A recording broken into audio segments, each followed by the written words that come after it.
एकजना बुढो बा आउनु भयो जस्तो हामी देख्दैछौँ। बा कहाँबाट आउनु भएको यहाँ आज? हजुर कहाँ हो हजुरको घर? मेरो घर धेरै टाढा हो हजुर। अनि कहाँबाट यहाँ घुम्दै घुम्दै आउनु भयो त? म साह्रै दुःख पाएको छु। दुःख पाउनु भएको छ? परिवारबाट सबैबाट यसलाई भयो हजुर। म आउँदा आउँदा यो ठाउँमा ओहो, अनि तपाईँका आफन्तहरू परिवारहरू पनि त हुनुहुन्छ होला, कतातिर हुनुहुन्छ? के छ खबर खबर? मेरो आफन्तहरू सबै छन्, तर आफन्तबाट बेला भएपछि यस्तो हुँदो रहेछ हजुर। अनि हजुरका छोराछोरी पनि त जन्मिनु त भयो होला है? छोराछोरी हुनुहुन्छ नि? मेरा सबै शाखा सन्तान छन्। मेरा 4 भाइ छोरा छन्। 4 भाइ छोरा? अनि मेरो 3 बहिनी छोरी छन्। 3 बहिनी छोरी हो। अनि यो पछाडि त ढाडमा गोरुको जुरो जस्तो देखिन्छ, के भयो बा? यो बुढेसकाल लागेपछि साह्रै गाह्रो भयो मलाई। ढाड दुखेर यो गाँठो आएको हजुर। ढाड दुखेर गाँठो आयो? अनि कहाँबाट घुम्दै कति दिन भयो हिँड्नु भएको बडा बिचरा बुढोमा? आइपुगेछु। यहाँ के भागवत लागेको हो कि के हो हजुर? के हो यो? हो त बा, यहाँ त श्रीमद् भागवतको आयोजना गरिएको छ। थापा परिवारले आयोजना गर्नुभएको वशिष्ठ गोत्रका पितृ उद्धारका लागि यो भागवत लगाइँदैछ त हजुर बा। पितृहरूका लागि शाखा सन्तानले यत्रो राम्रो गर्ने गर्दा रहेछन्।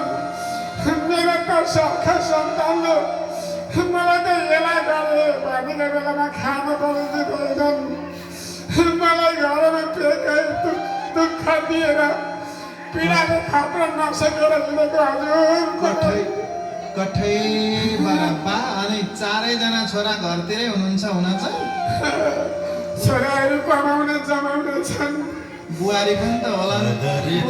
बुहारी पनि छन्, तर मलाई कसैले देख्न सकेनन्। त्यो पीडाले गर्दा कसैले वृद्ध आश्रम लगाउनु हजुर। अनि मेरो पीडा धेरै लागु छ। कठैबाट वृद्ध आश्रम पो पुर्याइदियो कि हजुरलाई त? त्यत्रा 4जना छोरा 3 छोरी हुँदा पनि कस्तो दया नलागेको बिचरा। अनि हजुरबा तपाईँको कहानी सबैले सुन्ने भन्नुभएको छ, सुनाउने त मिल्छ सुनाउन? मेरो कहानी सानोतिनो छैन। मैले मुखले भनेर धेरै टाढाबाट आइपुगेको।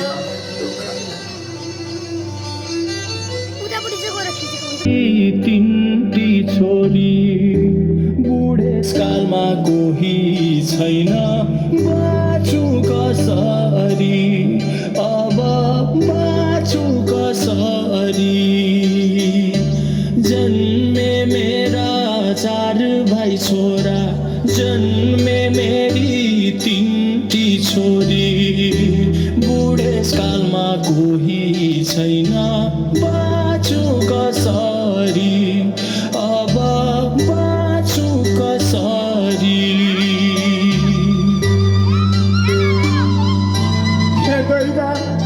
बुढेसकाल लाग्नु साह्रै नराम्रो छ।